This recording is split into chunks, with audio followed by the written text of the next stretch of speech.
Hey, what is up? It is Ross from the Spiritual Phoenix Podcast Rekindled, and we are going to get right into today's episode. So, this is episode 3. It's actually going to be more so about my recent experience. I had called it a mental health crisis in the last episode, and I wanted to clear that up a little bit and explain some of the things that I was doing before the experience itself, and kind of the conclusion of everything. And I'm doing this to illustrate the spiritual emergency and spiritual awakening aspect of mental health crises and show that there is a parallel and that viewing it strictly as one for certain instances can be detrimental, but also not addressing the mental health aspect of it can also be detrimental. So this is really somewhat shaky ground, and I would not suggest that anybody else looks at their own personal experiences this way. And I take no responsibility if anybody chooses to look at their own personal experiences this way.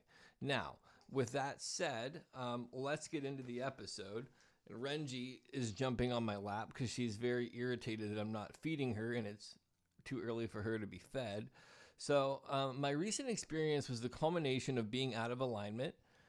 There was some unresolved inner work that needed done, and part of it was actually the fruits of external work that I had been doing.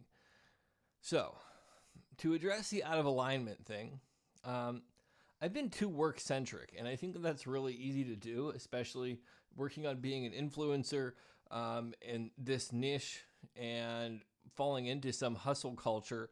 It's really easy to become like solely focused on work and productivity, that I lose sight of self-care. And ironically enough, I started this whole business and everything that I do to practice self-care. The other ways that I was out of alignment are no social life. So for many people, COVID destroyed their social life.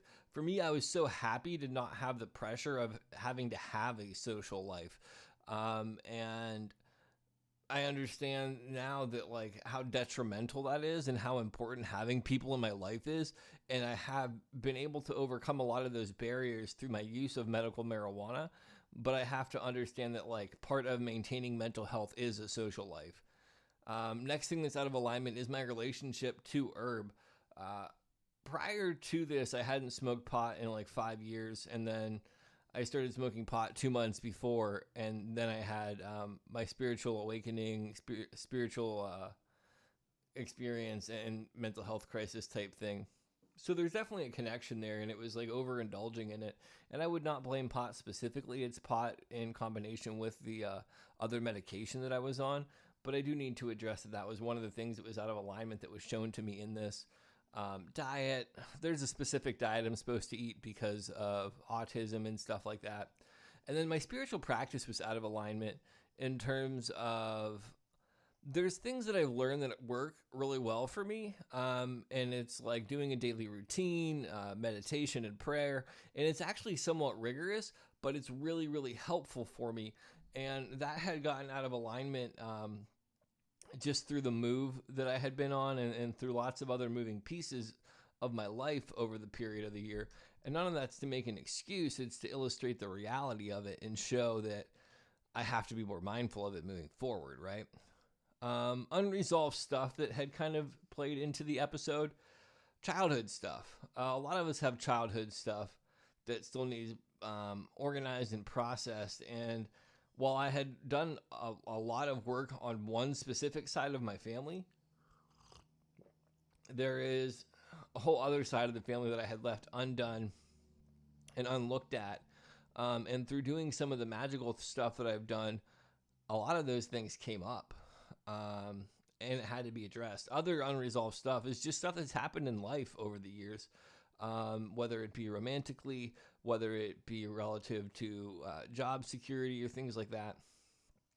Life itself has left its scars on me, and there's still things that needed processed. Insecurities, everybody has them. I have my own unique ones. Some of those had surfaced and made it somewhat unbearable. And then doubts. There's a lot of doubt going on right now because of how much I've invested in my business and the return that I've seen on it so far. But there's also, I don't know if it's just stubbornness or this like gut feeling that everything is going to work out eventually. It's just a matter of having to contribute full belief in what I'm doing and sticking with it. So that's in there as well. And then fruits of the labor. This is the interesting part. When the doctor had asked me like what I thought I was experiencing, I literally told the guy samadhi, like, because there really was this unification or this unity consciousness. There was just these other layers that I had to sort through that were really uncomfortable. But magical practice in terms of fruits of my labor. So prior to this experience, I had been participating in the Room Soup Premium membership.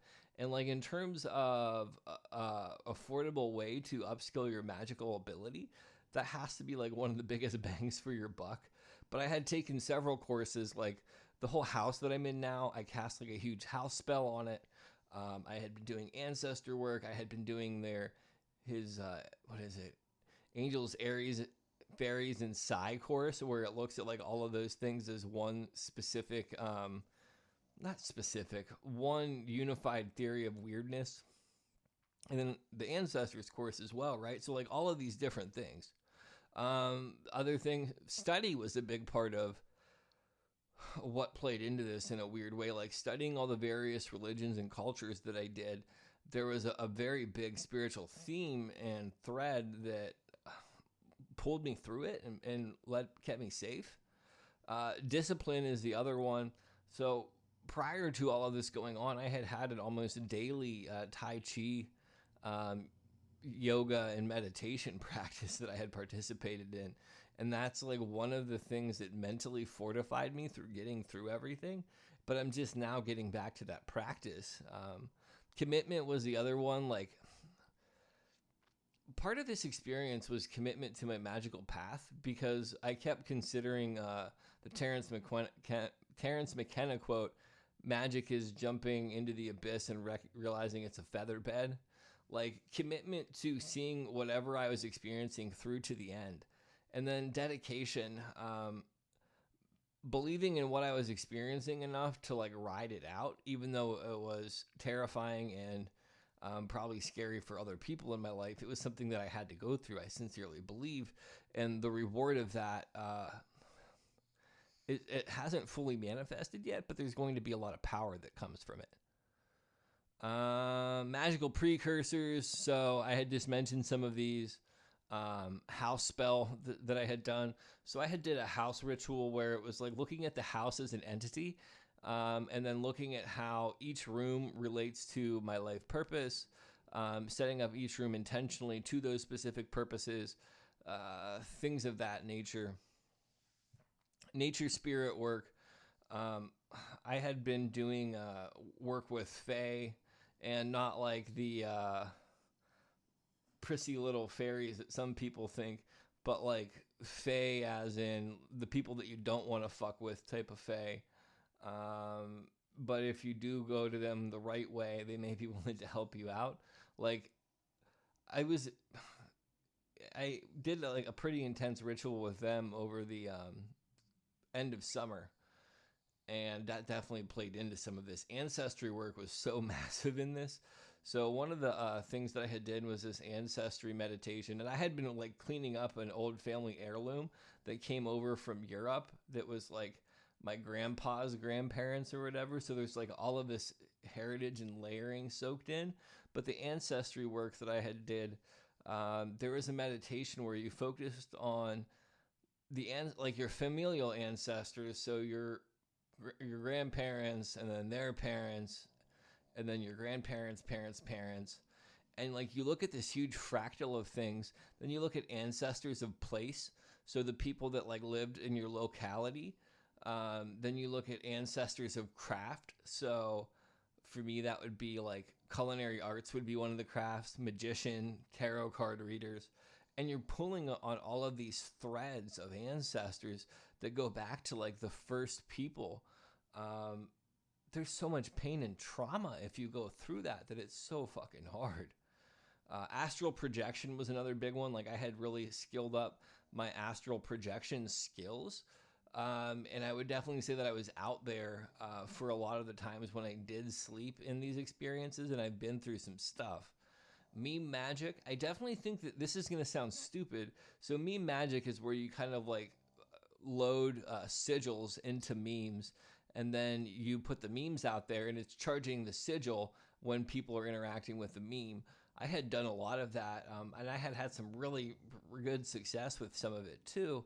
And some of the things that I experienced were relative to some of the stuff that was in the memes, as weird as that is. And then lastly, hyper sigil. I'm writing my second book, and my second book is largely a framework of my metaphysics and how I see the world, and it's like a culmination of my lived experience from what it started to what I picked up along the way. And to say that that wasn't an influence on the things that I'm doing now would be a lie. And prior to everything popping off again, I had anticipated beginning to rework my book entirely, but now I see that it really is kind of okay. There's only a few minor tweaks that need done. I just have other work that I need to do first. I don't know. It was a really illuminating experience. There was also the tie-in to 11/11.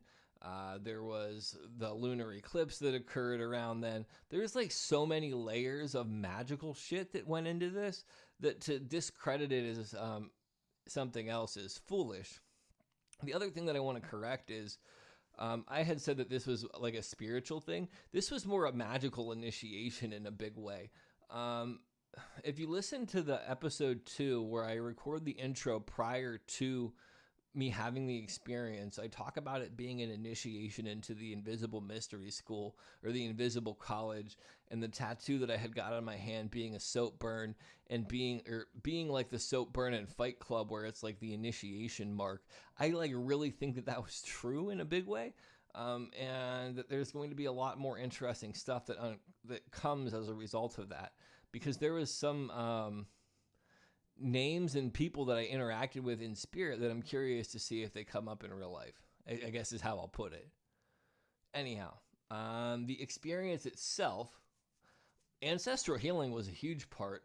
Like I cleared up a lot of karmic debt for people in my lineage, and then I cleared up a lot of stuff going forward for people that are coming in that have that have like closeness in blood. And it also affirmed me as being an ancestor for later on, as long as I hold the line and like maintain my own credibility, I guess.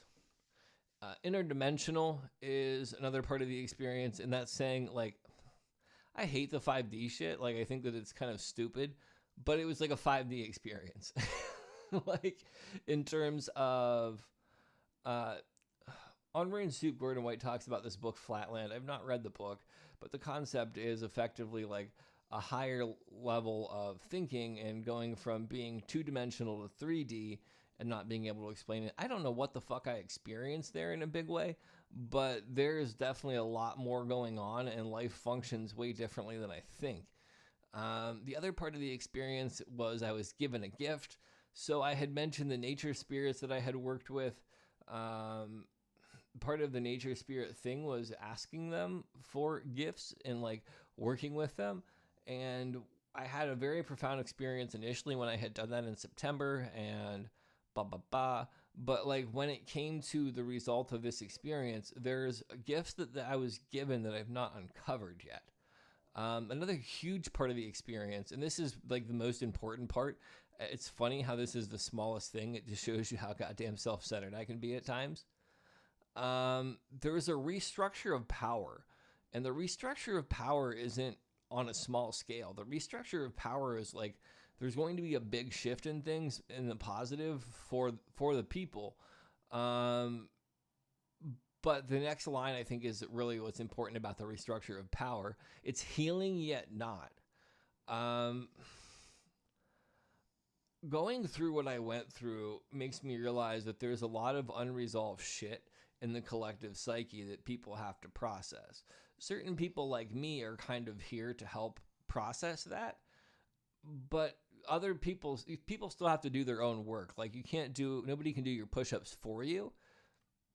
So things are going to be somewhat wonky in the collective psyche for a while, especially with all of the added pressures of everything that's happened recently. So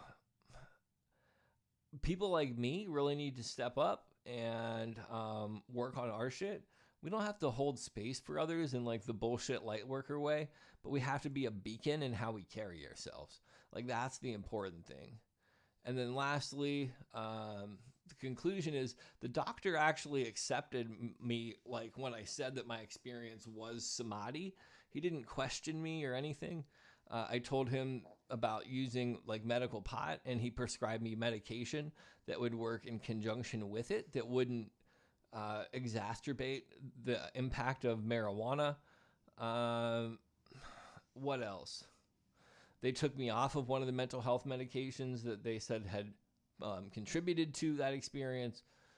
Overall, the experience was healing, as weird as that sounds. Like I picked up a couple negative habits as a result of it that like I'm not too pleased with. Like I've been smoking cigarettes again. But there seems to even be something like positive coming from that, even though it's not the healthiest choice. I don't want to experience that again, whatever that was. And I don't think that it was caused by pot, regardless of pot being one of the parts of it. I don't think pot was the part that caused the problem.